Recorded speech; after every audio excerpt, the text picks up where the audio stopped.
پھر دوسری بات یہ ہے کہ روزہ مسلسل ہمیں جو تربیت دیتا ہے اس میں ہم اپنے اندر یہ بھی سوچ پیدا کریں کہ وہ غلط کام جو ہماری زندگی میں رش بس گئے ان میں سے ایک غلط کام کم از کم ضرور چھوڑ دیں. مثلا اگر کیئرلیسلی جھوٹ بولنے کی عادت ہے تو اسے تہیہ کر لیں کہ اس رمضان میں جیسے روزے میں میں نہیں بولتی کیونکہ حضور صلی اللہ علیہ وسلم نے فرمایا کہ جو روزہ رکھ کر جھوٹ بولنا اور اس پر عمل کرنا نہیں چھوڑتا اللہ کو اس کے بھوکا پیاسا رہنے کی کوئی ضرورت نہیں.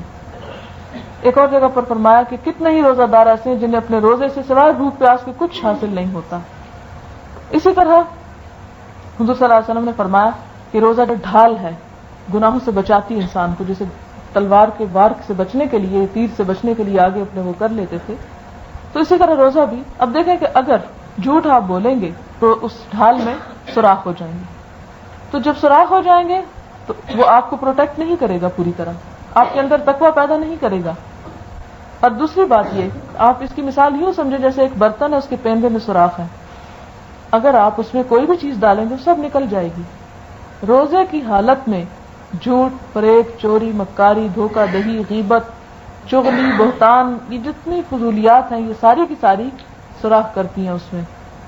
لہذا اینڈ آف دا ڈے اس برتن میں جب آپ کے اجر ڈالنے کا وقت آتا ہے تو وہ سارا نیچے سے بہ جاتا ہے. لہذا اس روزے کی حفاظت کی ضرورت ہے. یہاں تک کہ حضور صلی اللہ علیہ وسلم نے فرمایا کہ جب تم میں سے کوئی روزے سے ہو تو وہ گالی گلوچ نہ کرے, لڑائی جھگڑا نہ کرے, زور زور سے مت چیخے, اور اگر کوئی اس سے جھگڑنا شروع کرے تو کہے کہ انی امرؤ صائم, میں تو روزہ دار ہوں, میں یہ کام نہیں کر سکتا, میں جواب نہیں دے سکتا. لہذا ایک بات تو یہ کریں کہ اپنے اندر ایک عہد کریں کسی بھی ایک برائی کو دور کرنے کا, ایک تو لازمی ہونی چاہیے, اور پورا عہد اس طرح کا کہ آئندہ پوری زندگی انشاءاللہ وہ چیز دور ہو جائے گی. دیکھیں کہ ہماری عمر 20, 30, 40, 50 سال, اگر 10-15 سال کی عمر میں بھی ہم نے روزے رکھنے شروع کیے ہوش و حواس کے ساتھ, تو اب ہو سکتا ہے کسی نے 15 رمضان گزارے ہوں, کسی نے 20 گزارے ہوں, کسی نے 25 گزارے ہوں. اگر ہمارا ایسا طریقہ کار ہوتا کہ ہر رمضان میں ایک برائی چھوڑ دیں, دوسرے میں دوسری چھوڑ دیں, تیسرے میں تیسری, شعوری کوشش کے ساتھ, تو انسان بہت حد تک اطاعت کی راہ پر آ سکتا ہے.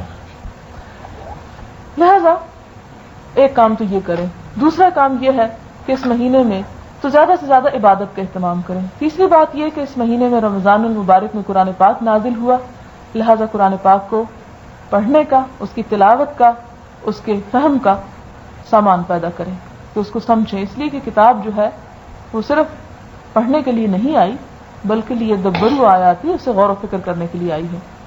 اگلی بات یہ کہ دعائیں خوب مانگیں اس مہینے میں, بلکہ اپنی ان برائیوں کو چھڑانے کے لیے کہ اللہ تم سے دور کر دے, خصوصی دعائیں آپ کیا کریں. اس میں آپ دیکھیں کہ افطار کے وقت کی دعا خصوصیت سے قبول ہوتی, بہت جلد قبول ہوتی ہے. افطاری سے 5 منٹ پہلے آپ سب کچھ کر کے فارغ ہو جائیں اور خصوصی دعا اس وقت کریں. فرض نماز کے بعد ہوتی ہے, قرآن پاک پڑھنے کے بعد ہوتی ہے, دینی مجلسوں کے اختتام پر ہوتی ہے, اور اسی طرح رمضان المبارک میں چونکہ یہ مواقع بار بار آتے ہیں اور روزے دار کی دعا قبول ہوتی ہے, لہذا دعائیں کثرت سے کریں. اور اس کے علاوہ افطار کا اہتمام دوسروں کی, اگر آپ خود نہ پکا سکتے ہوں تو ایسی جگہوں پر بھجوائیں, ایسے انداز سے کریں کہ اس اجر کو بھی آپ سمیٹ سکیں. حضور صلی اللہ علیہ وسلم نے فرمایا کہ من قام رمضان ایمانا واحتسابا غفر له ما تقدم من ذنبه, کہ جو رمضان کی راتوں میں ایمان اور احتساب کے ساتھ قیام کرے گا اس کے پچھلے سارے گناہ معاف کر دیے جائیں گے. ایمان کا مطلب یہ ہے کہ اللہ کا حکم سمجھتے ہوئے, یقین رکھتے ہوئے کہ اللہ تعالیٰ اسے قبول کرے گا اور یہ اسی کی اطاعت ہے. اور احتساب کا مطلب اپنا حساب جائزہ لیتے ہوئے کہ میں کہیں ریاکاری کے لیے یا دکھاوے کے لیے یا دنیا کی کسی غرض کے لیے تو نہیں پڑھ رہا.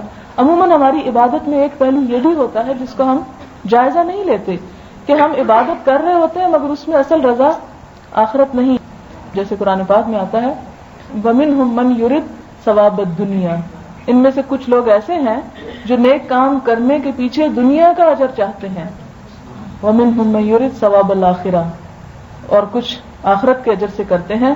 تو اللہ تعالیٰ فرماتے ہیں کہ ہم دونوں دیتے ہیں, تم آخرت کے لیے کرو, صرف دنیا کے لیے عبادت نہ کیا کرو. اس لیے کہ عبادت اللہ کا حق ہے, اس کے شکر کے طور پر کرو, اور تم جب شکر کرو گے وَلَئِن شَكَرْتُمْ لَأَزِيدَنَّكُمْ، میں تمہیں اور زیادہ ضرور دوں گا. لہذا عبادت دنیا کے حصول کے لیے نہیں، شکر گزاری کے لیے، اور جب شکر ادا کریں گے تو زیادتی خود بخود ہو جائے گی. دوسری بات یہ احتساب کا مطلب یہ ہے کہ انسان اپنی نماز کا حساب کرتے ہوئے پڑھے کہ وہ اس میں اللہ کو یاد کر رہا ہے یا کوئی اور دنیا بھر کے دھندے چھیڑے ہوئے ہیں اس وقت میں. اور پھر یہ کہ خصوصی طور پر قرآن پاک سنا جائے اس میں، جیسے تراویح کا انتظام جو ہے. افسوس کی بات یہ کہ ہمارے ہاں خواتین کے لیے کوئی ایسی جگہ نہیں ہے، جبکہ ہونی چاہیے. یہ بھی آپ لوگوں کا ایک حق ہے جو آپ کو ملنا چاہیے.